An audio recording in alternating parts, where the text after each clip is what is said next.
Selamat pagi, salam sejahtera untuk kita semua. Perkenalkan, nama saya Norong Pranginangin, SST M Biomed. Saya merupakan salah satu dosen tetap di Akademi Keperawatan Kesdam 1 Bukit Barisan, Pematang Siantar. Pada kesempatan ini saya akan melaporkan tentang pernyataan diri dosen dalam unjuk kerja Tridharma Perguruan Tinggi dalam pengajaran sebagai salah satu syarat untuk mengikuti sertifikasi dosen gelombang pertama tahun 2025. Pada kesempatan ini saya dipercayakan untuk mengajar mata kuliah keperawatan anak yang merupakan salah satu mata kuliah inti diploma 3 keperawatan pada semester 3 dengan bobot 3 SKS. Belajar teori 2 SKS dan belajar praktek laboratorium 1 SKS. Teknik pengajaran yang saya gunakan adalah DIA, Delivery Interaction Assessment pada mata kuliah keperawatan anak. Deskripsi mata kuliah ini adalah menguraikan tentang konsep dan teori serta praktek asuhan keperawatan anak pada rentan sehat dan sakit sesuai pertumbuhan dan perkembangan anak dengan memperhatikan prinsip-prinsip yang aman dan efektif. Capaian pembelajaran mata kuliah keperawatan anak ini adalah: 1. Mampu memahami konsep dasar keperawatan anak.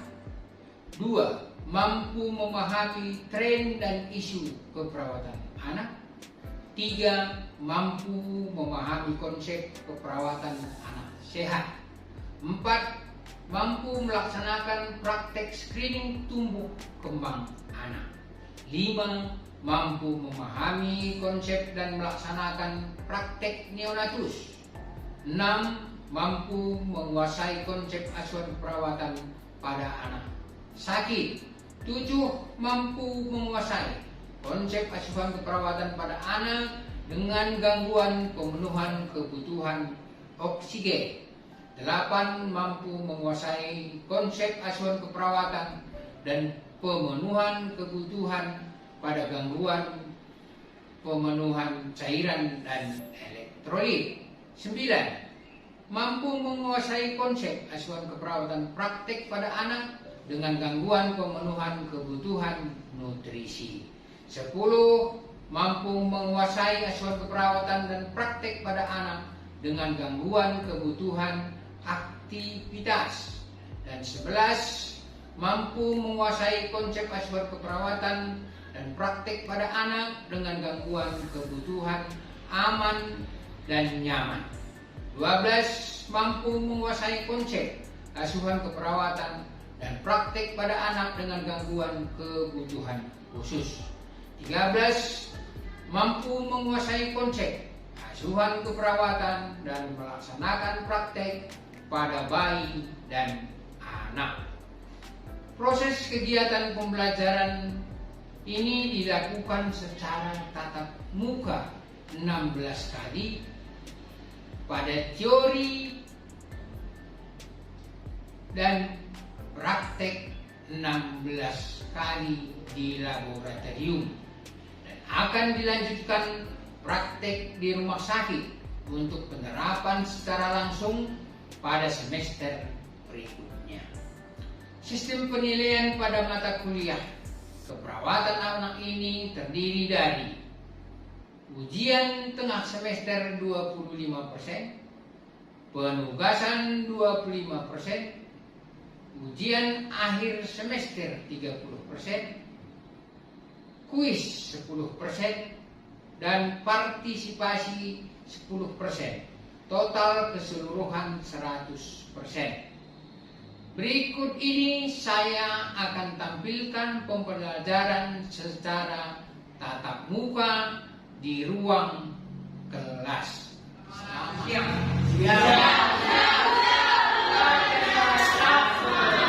Ya, pada siang ini kita akan melanjutkan mata kuliah kita tentang perawatan anak.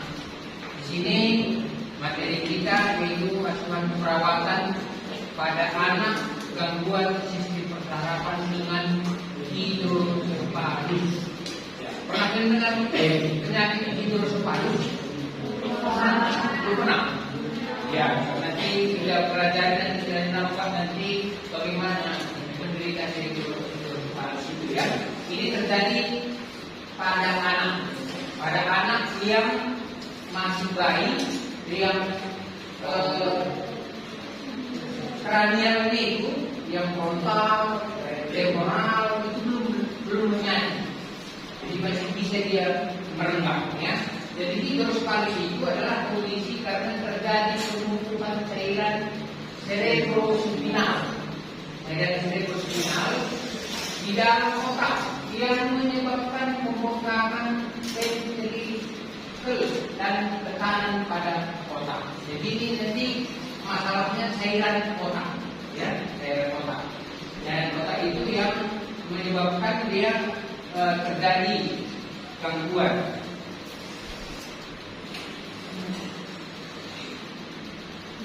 Ya, ini otak kita, ya, ini otak, ini kepala. Di kepala kita ini ada lapisan, ada 3 lapisan di sini, yang isinya cairan. Ya, sini ada lapisan, baru isi cairan, lapisan lagi isi cairan. Kalau ini rambut, ini batok kepala. Baru sini ada lapisan namanya meninge, selaku otak. Selaku otak itu dilapisi dengan air, cairan. Ya, jadi dia berisi cairan. Jadi masalahnya di dalam hidrosefalus ini, cairannya itu banyak tapi tidak terserap oleh tubuh, sehingga makin banyak cairannya. Makin banyak cairannya, maka kepalanya bisa jadi besar. Ini dia, ya. Nah, ini dari batok kepala kita, ya. Nah, jadi ini lapisan ini 3 lapisan, 1, 2, 3. Ini berisi cairan. Itu maka terbentuk kepala kita, belum langsung kena ke otaknya, masih ada air. Sama dengan bayi dalam rahim, ada air ketuban. Terbentuk begini, tidak kena bayinya. Itu juga otak kita ini dilapisi oleh namanya meninge. Meninge ini disebut dengan selaput otak. Selaput otak ini di dalamnya ada cairan cerebrospinal. Jadi otak kita dari kepala ini sampai ke tulang punggung, sampai sini, ya. Nah, sampai ke ujung ini tulang punggung kita itu di bidang otak. Ini otak kepala, ini otak spinal. Semuanya dibungkus oleh meninge sampai ke sini, dibungkus oleh meninge yang berisi air. Jadi kalau nanti ada orang yang penyakit meningitis itu peradangan pada selaput otak, airnya bukan dari kepalanya, yang cairannya dari lipatan ini, tulang punggung ini, sedot itu dipisahkan. Sama airnya itu dengan yang di otak ini, sama yang di bawah ini. Nah, itulah yang akan terjadi pada bayi yang cerebrospinal. Cairan itu tadi bisa berlebihan atau penyerapannya yang kurang, sehingga makin banyak cairan itu kepalanya semakin besar. Terutama bayi yang belum menyatu tulang kepalanya itu, yang frontal dan temporal masih renggang, belum menyatu. Kalau kita ini sudah dewasa sudah menyatu. Kalau dia bayi belum menyatu, ya. Nah, itu dia. Jadi apa tandanya? Pertama tandanya adalah kepala membesar, ya. Dari bayi nanti lebih besar dari kepalanya dari badannya. Nah, saya tunjukkan kepalanya nanti baru begini, ya. Rasa nyeri yang hebat pada kepala. Kenapa? Karena penumpukan cairan, sehingga kepalanya dipaksa untuk makin besar, makin merenggang tulangnya tadi, kan? Kemudian ada muntah dengan cara menyemprot. Muntahnya itu bukan muntah sampai menyemprot, mengeluarkan isi terganggu. Ya, nggak mudah bohong, dia tumpah sampai ke ya. Kemudian mudah merasa lemah atau lemas, gampang kali lemas. Dan ini biasanya pada lain, ya, lain. Terlihat ngantuk, bingung dan mengalami disorientasi. Ya. Biasanya anak ini dia terganggu mentalnya, perkembangan mentalnya itu terganggu. Ya, pergerakannya pun lemah. Ya, biasanya bayi sudah bisa bicara dia belum. Ya, biasanya orang sudah mulai duduk dia tetap bingung gitu. Ya, itu dia tandanya. Dan mau mengalami kejang berulang. Kejang tahu kan? Ya, jadi bisa dia sampai kejang-kejang. Gangguan penglihatan, objek menjadi takut atau tidak. Jadi penglihatannya itu terganggu. Kenapa? Karena gangguan di otaknya. Di otaknya terganggu.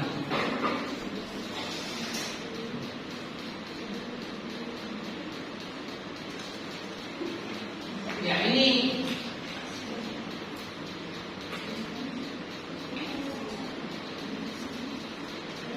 gambarnya. Ya, ini kan besar kepalanya kan? Ya, yang lebih jelas lagi ini. Kepalanya besar, badannya kecil. Sampai mengkilat sih kepalanya. Ya, kenapa? Tadi karena kepalanya itu berada air. Kalau kita yang udah besar ini terjadi begitu, dia kepala kita tak makin besar lagi, tapi tekanan intrakranial meningkat, kepalanya sakit sekali. Karena tidak ada lagi bisa direnangkan, sedangkan air masuk. Kalau ini kepalanya masih bisa merekam, ya, masih bisa dia berkembang. Sakitnya memang nggak seperti orang dewasa, tapi dia kepalanya masih.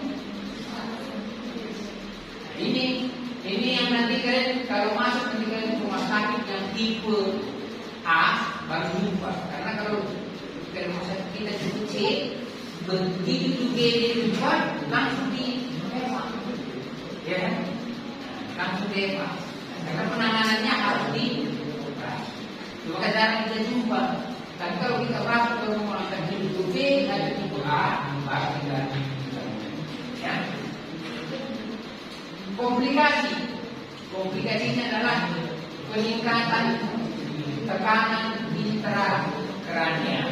Jadi peningkatan tekanan di dalam otak, ya. Kemudian pembesaran kepala tadi lebih besar. Tapi besar terus kalau diobati, ya. Kalau tidak kan, semakin lama makin besar aja terus, ya. Kemudian kerusakan otak karena tekanan dari cairan tadi banyak, maka otaknya bisa jadi rusak. Rusak di mana rusaknya? Kalau bagian itu penglihatan, maka dia tidak bisa melihat. Kalau bagian itu kesadaran yang rusak, maka dia jadi tidak. Dan kalau dia bagian motorik yang rusak, maka dia tidak bisa bergerak.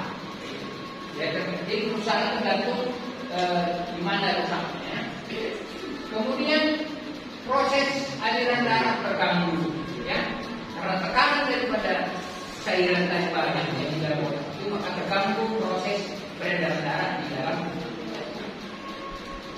pengobatan. Ya, apa tindakan yang dilakukan? Kalau tindakan dari medis itu dipasang sang. Sang itu ini kepalanya itu dibor, ya, dibor, dimasukkan selang ke dalam, ya kan? Pipisan namanya kan, pipisan. Ventricle, adun sang, kata sang itu saluran selang dimasukkan ke perut nih. Jadi selang ini dimasukkan ke dalam, baru dimasuki dari bawah kulit. Bawah kulit terus ke perutnya, di perutnya masukkan ke dalam kulit. Ya, jadi aliran jadi selang ini nanti cairan yang di kepala tadi dialirkan ke perutnya di dalam kulit ini. Dan selalu perut. Kulit ini adalah perut. Jadi dialirkan ke sini. Jadi makin lama ya kepala itu kan makin kurang airnya, ya maka tapi selang ini masalahnya yang sering timbul terjadi, bayinya makin besar, selangnya nggak makin besar. Nah, maka sering harus diganti dari selang. Selain ganti selangnya, mau juga selang ini tersumbat karena selangnya bukan besar. Ada gumpalan, mau tersumbat. Ya, kalau tersumbat, kembali lagi lah cairan di otaknya numpuk. Jadi ini tindakannya. Kalau nanti kalian lihat itu terjadi nampak pasien yang tidur sepalus, membesar kepala, maka tindakannya hanya satu, operasi pemasangan selang. Ya, pemasangan selang untuk dialirkan cairan otaknya tadi ke perut, ya, supaya dia mengalir. Itu tindakannya. Jadi perawatannya apa? Perawatannya perlu dijaga perawatan tentang ya selang ini dibuka operasi. Karena di sini operasi jadi masuk ke bawah ke kulit, dimasukkan lagi ke dalam seluruh. Jadi perawatannya tetap perawatan luka, ya. Perawatan lukanya itu yang perlu dilakukan untuk perawatnya. Itulah tindakannya. Sekarang kita masuk ke asuhan ke perawatan, ya.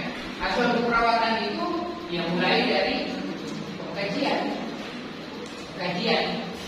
Kalau kita ketemu dengan pasien, maka kita melakukan pertama pengkajian. Nanti kerjaan di rumah sakit ini aja dulu. Pengkajian itu pertama adalah anamnesis.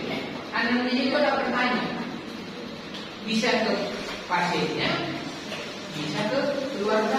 Kalau baik dia ke keluarga, nah, termasuk identitas dan apa keluhannya, apa keluhan pasiennya.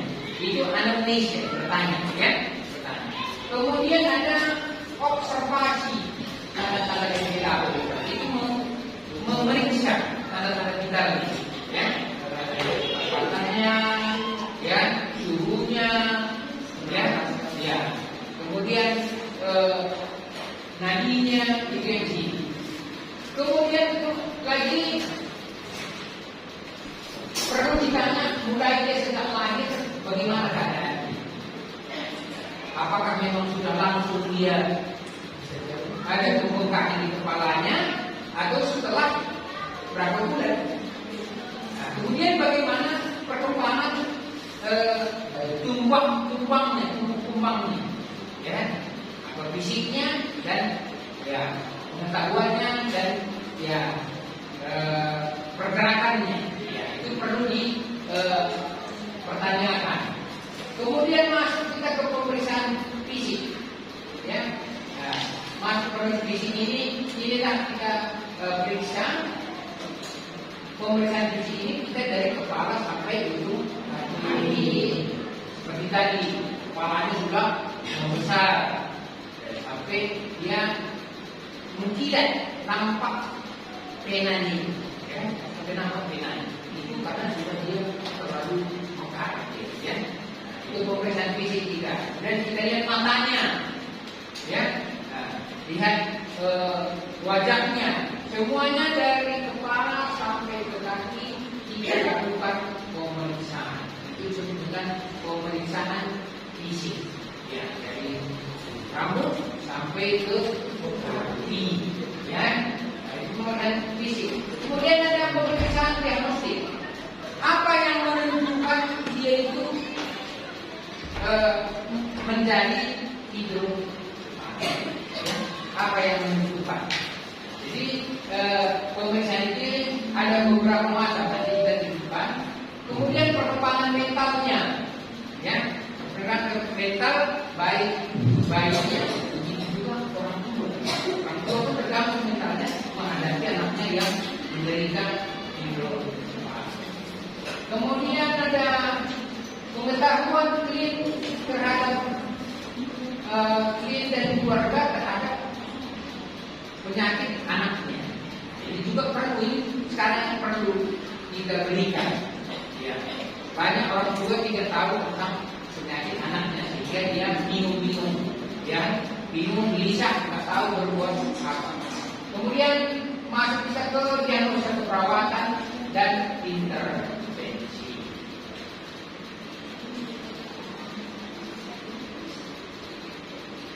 Ya, pemeriksaan diagnostik ada beberapa.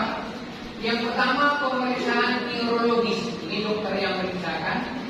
Nah, ada akan memeriksa kekuatan ototnya, refleksnya, koordinasinya, bagaimana dia si pasien itu terhadap refleksnya di dalam dia digerakkan. Kemudian ada pemeriksaan otak dengan cara CT scan, ya, CT scan. Kemudian ditingkatkan lagi bisa sampai MRI, ya. Kemudian ada juga tes cairan cerebro, ya. Jadi cairan itu bisa juga diperiksa. Ini adalah pemeriksaan diagnostik. Ya. Apa yang perlu diperiksakan terhadap pasien kalau ada tandanya seperti tadi hidrocefalu? Ya, itu harus lengkap. Nanti kalau kalian melakukan pengkajian di rumah sakit, itu harus ada pemeriksaan diagnostiknya, darahnya, ronsennya, itu harus dicantumkan semua di dalam pengkajian. Kalau ronsen dia ada hasil baca daripada dokternya, apa hasilnya.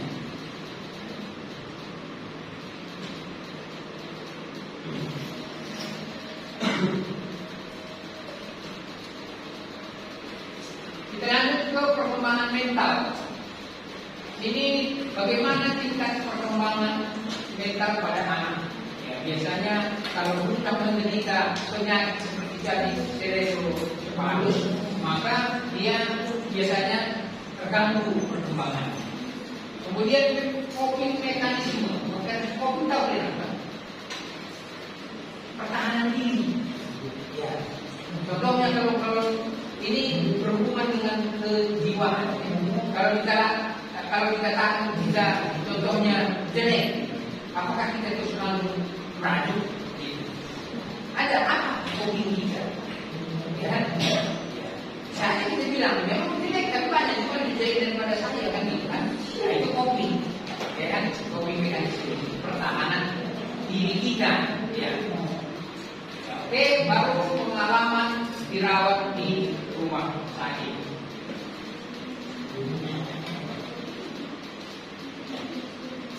Kemudian terakhir diagnosa keperawatan itu terjadi resiko tinggi peningkatan tekanan kranial, kemudian nyeri, kemudian defisit nutrisi. Kenapa? Karena gangguan tadi maka dia kurang makan. Kemudian perubahan perfusi jaringan cerebral karena gangguan pada jaringan otak. Kemudian kurang pengetahuan pada keluarga. Jadi ini yang sering terjadi masalah atau diagnosa keperawatan pada pasien hidrocephalus. Ya. Jadi apa tandanya hidrocephalus? Kepala membesar, ada nyeri, ya. Tindakannya tadi apa? Tindakan medisnya pemasangan sal. Ya. Diagnosa apa yang bisa diagnosa perawatannya? Peningkatan tekanan kranial, kemudian nyeri, salah nutrisi, kemudian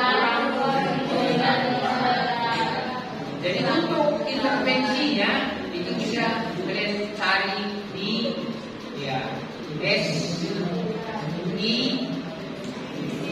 ya, standar intervensi keperawatan nasional SIKM ya. Itu di sini dilihat intervensinya setiap diagnosa ya. Nah, sekian pelajaran kita hari ini. Selamat siang.